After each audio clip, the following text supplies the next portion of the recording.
Music, when soft voices die, vibrates in the memory.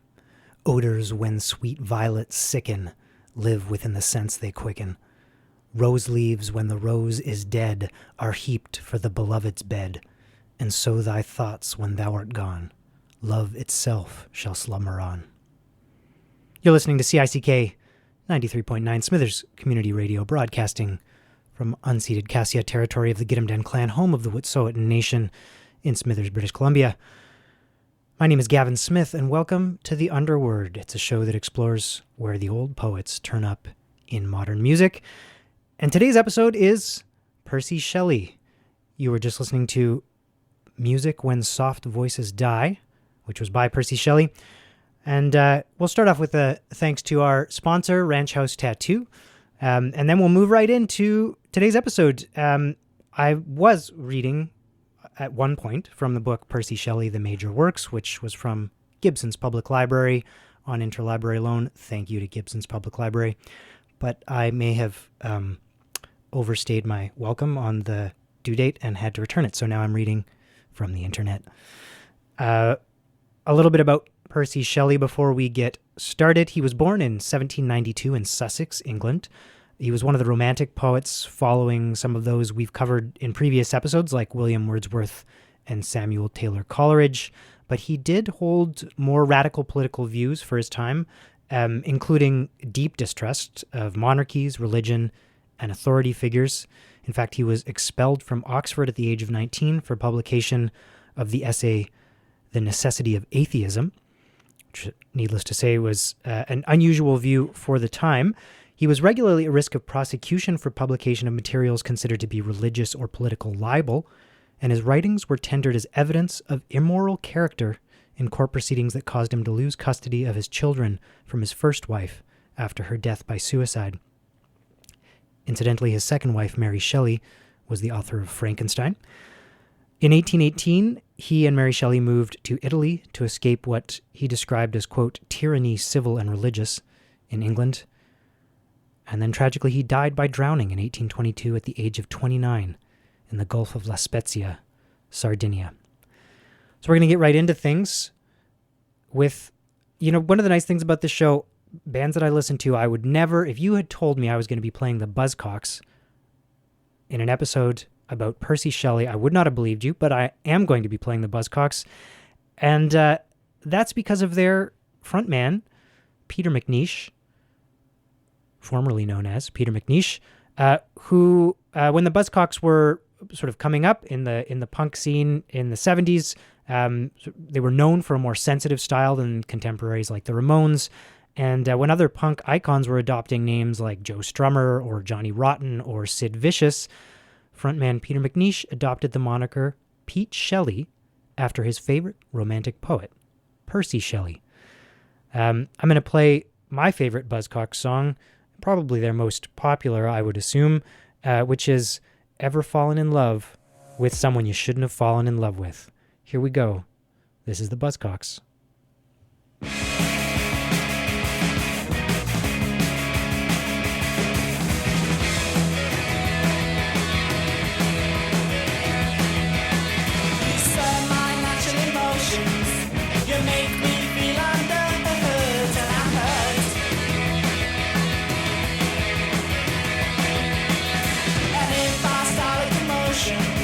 I run the risk of losing you, and that's worse.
I met a traveler from an antique land who said, "Two vast and trunkless legs of stone stand in the desert.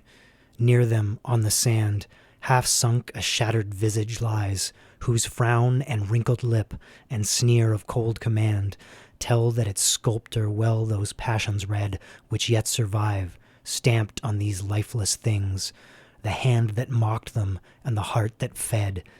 And on the pedestal these words appear, 'My name is Ozymandias, King of Kings. Look on my works, ye mighty, and despair.'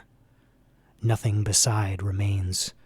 Round the decay of that colossal wreck, boundless and bare, the lone and level sands stretch far away."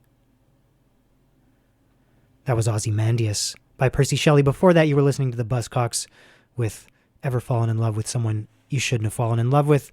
You were hearing the voice of Pete Shelley, named after Percy Shelley. We're going to spend a little time on Ozymandias, which you just heard. It's probably Shelley's best-known poem. My personal favorite speaks to the impermanence of empire and the imaginary nature of our own greatness within the larger cosmos, I guess.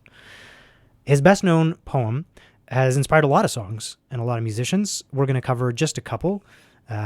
The first is Sisters of Mercy. This was a new band to me, but it sounds like they were pretty well-known in their time. They're a Leeds goth rock band that saw commercial success in the 80s and 90s. And according to songwriter Andrew Eldritch, their 1987 single Dominion, Mother Russia, was inspired in part by Ozymandias and, quote, erecting monuments in outrageous places to one's own personal power and then crumbling away, end quote. Listen in the song when it starts for the line, "The lone and level sands stretch far away." This is Sisters of Mercy with Dominion.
the heat of the day.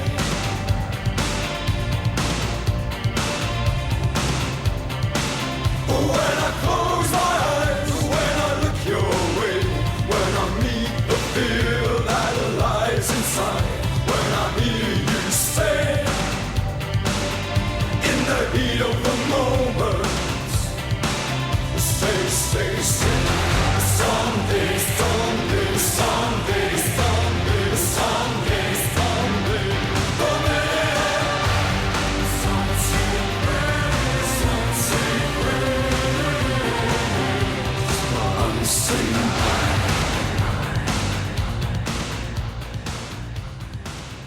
That was Sisters of Mercy with Dominion, inspired in part by Ozymandias, the poem by Percy Shelley, and we're going to keep going with songs that draw from Ozymandias.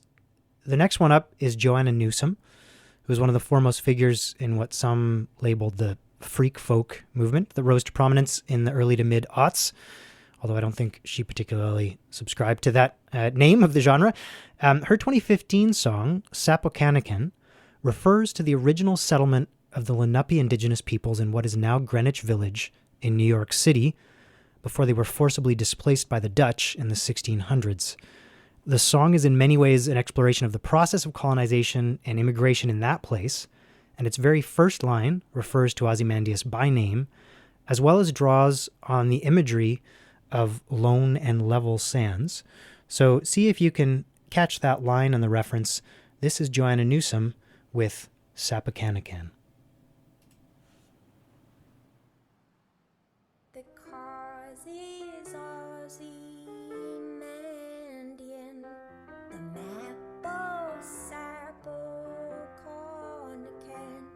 is sending and bevel the land lone and level by some unrecorded and powerful hand, which plays along the monument and drums upon a plastic bag.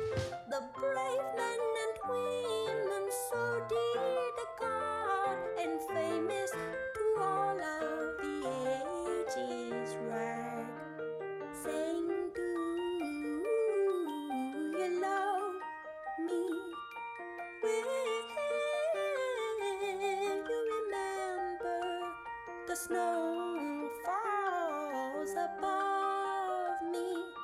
The renders, the event is in the hand of God beneath a patch of grass, her bones the old Dutch master hid. Well, elsewhere Tobias and the angel disguised what the scholar surmised was a mother and kid interred with other daughters in dirt in other potters' fields. Above and parades mark the passing of days through parks where your pale colonnades arch in marble and steel, where roll of the 20,000 attending your footfall in the cause that they died for or lost in the idling bird calls, in the records they left are cryptic at best, lost in obsolescence. The text will not yield no X-ray review with any fluorescence, where the hand of the master begins and ends a third. I try to do well, but I won't be. Will you tell the one that I love to remember and hold me? I call and call for the doctor, but the snow swallows me whole. The flowery water who lives only in print.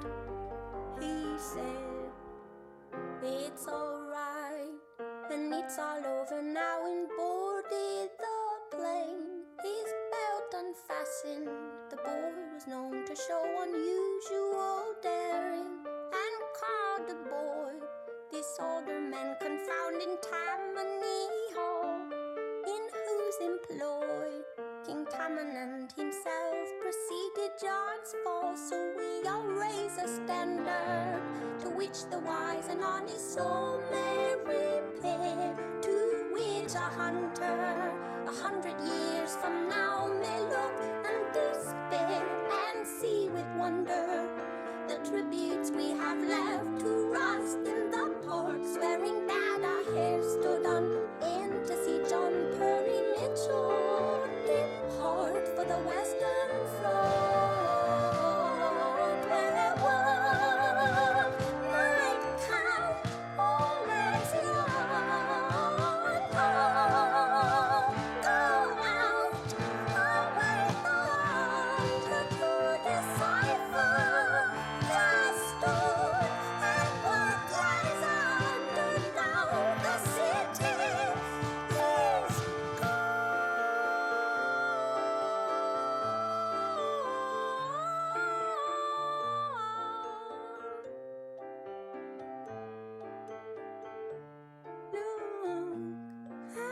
and despair. Look and despair.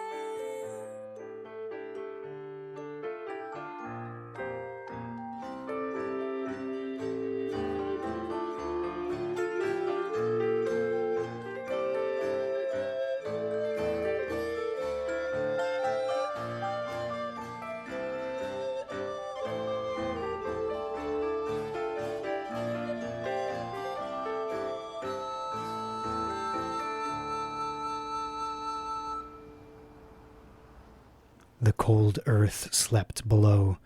Above the cold sky shone, and all around, with a chilling sound, from caves of ice and fields of snow, the breath of night like death did flow beneath the sinking moon. The wintry hedge was black, the green grass was not seen. The birds did rest on the bare thorn's breast, whose roots beside the pathway track had found their folds o'er many a crack which the frost had made between. Thine eyes glowed in the glare of the moon's dying light, as a fen fire's beam on a sluggish stream gleams dimly. So the moon shone there, and it yellowed the strings of thy tangled hair that shook in the wind of night. The moon made thy lips pale, beloved. The wind made thy bosom chill. The night did shed on thy dear head its frozen dew, and thou didst lie where the bitter breath of the naked sky might visit thee at will. That was Lines, The Cold Earth Slept Below, by Percy Shelley, and before that you were listening to Sapokanakan by Joanna Newsom, and it referenced Ozymandias at the beginning and used the lone and level sans line, and I actually didn't catch on the first listen. It also references look upon my works ye mighty and despair at the end, with the lines about look and despair. It's a great song. It was new to me. I really like it. We are going to move on, unfortunately, from Ozymandias, although it's probably my favorite. And we're going to turn to a band called 100 Waters. We're going to close out with this song today. This is a Florida band, and their song Sonnet, both the title and the lyrics to this song are entirely from the Percy Shelley poem Sonnet, Lift Not the Painted Veil. So I'm going to read that poem to you, and then we're going to go into the song and close out on that one for the night.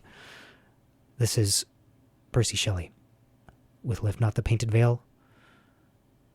It's going to sound weird because I'm just going to say the same line again, which is the start of the poem. But here we go.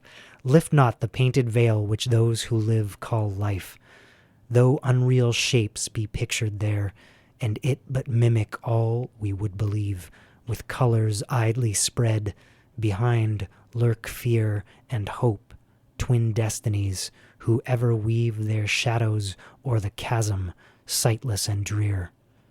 I knew one who had lifted it. He sought, for his lost heart was tender, things to love, but found them not, alas, nor was there aught the world contains, the which he could approve.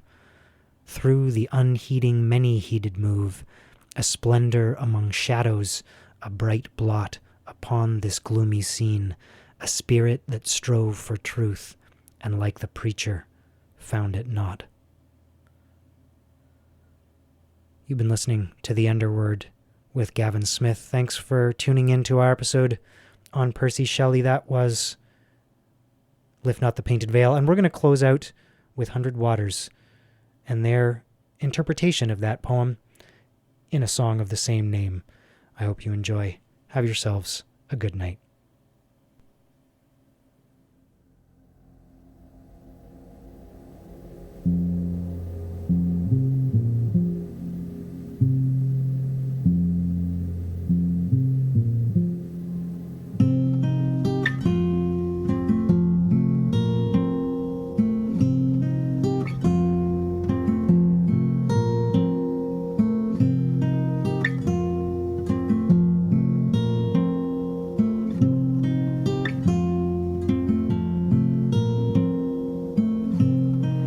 Lift not the painted veil which those who live call life, though unreal shapes be pictured there. And if but mimic all we would believe, with colors idly spread behind lurk fear, and hope twin destinies whoever weave their shadows o'er the chasm sightless and drear. I knew one who lifted it, he sought, for his lost heart was tender.